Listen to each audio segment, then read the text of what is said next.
मंत्री जी कह रहे हैं कि आप जिस तरीके से कोविड वैक्सीन लगवाए उसी तरीके से आपने स्नान भी किया। देखिए, मुझे तो इस बात की खुशी है कि आने वाले समय में हम लोगों को कपड़े पहन करके स्नान करना होगा।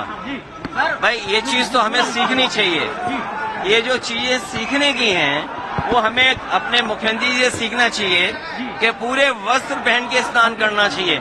बनारस वालों आपसे बेहतर कौन नहीं जानता होगा स्नान कैसे किया जाता है।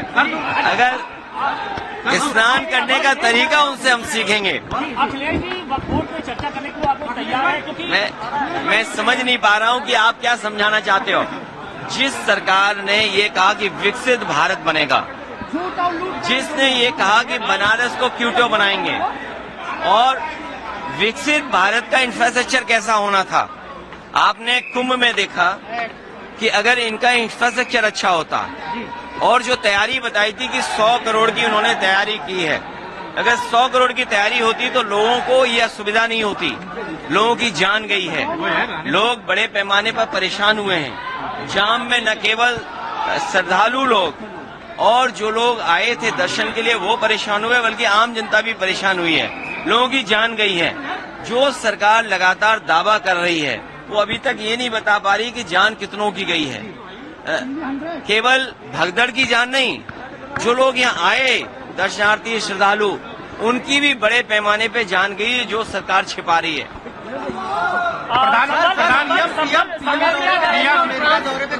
महत्वपूर्ण मुद्दों पर चर्चा हुई है। ये तो अच्छी बात है, अमेरिका जाना चाहिए, रक्षा सुरक्षा और अमेरिका जाना चाहिए।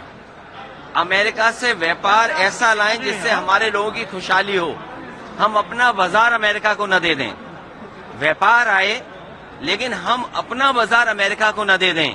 और मैंने तो लोकसभा में भी कहा था कि पिछली बार प्रधानमंत्री जी हीरा लेके गए थे, इस बार कम से कम सोने की चेन ले जाते। और भारत मजबूत हो, हम आप सब चाहते हैं हिंदुस्तान ताकतवर हो। हिंदुस्तान जब ताकतवर होगा, हमारे नागरिक अगर कानून तोड़ करके गए तो ये किसकी नाकामी है? क्या यही विकसित भारत का सपना है कि लोगों को नौकरी रोजगार यहाँ नहीं मिल रहा है, वो मजबूरी में जा रहे हैं वहां पर, और इनकी सरकार में दलाल पैसे लेकर के भेज रहे हैं, जिसमें पंजाब है, गुजरात है। और अगर सूची निकालोगे आप तो सबसे ज्यादा इस तरह भारत से जाने वाले लोगों में गुजरात के लोग ज्यादा होंगे। भारत इतना मजबूत हो, हमारा देश इतना मजबूत हो कि कोई भी देश हमारे नागरिकों को बेड़ियां और हथकड़ी लगा करके न भेजे।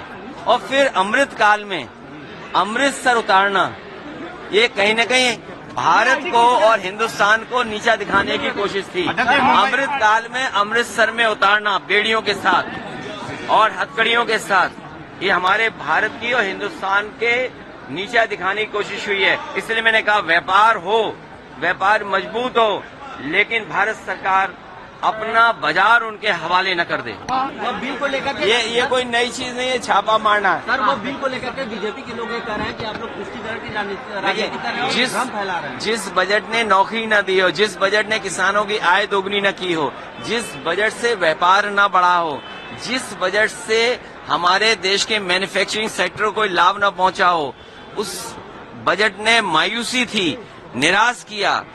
इस सरकार ने धोखा दिया है कि हम ऐसा बजट लाएंगे, इसीलिए जानबूझ करके जनता का ध्यान हटाने के लिए इस तरह के बिल लाए हैं। मेक इन इंडिया या और जो नारे दिए थे, जब वो सब असफल हो गए तो चोरी छिपे जानबूझ करके वो बिल लेकर के आए हैं। बिल इसलिए लाए हैं कि बजट की मायूसी है, बजट से कोई उपलब्धि नहीं है, इसलिए जानबूझ करके अपना पुराना जो उनका तरीका है, पुराना तरीका है, जो वक्त बिल ला करके लोगों के अंदर बहस छेड़ देना, यही उनका हमेशा काम करने का तरीका रहा है।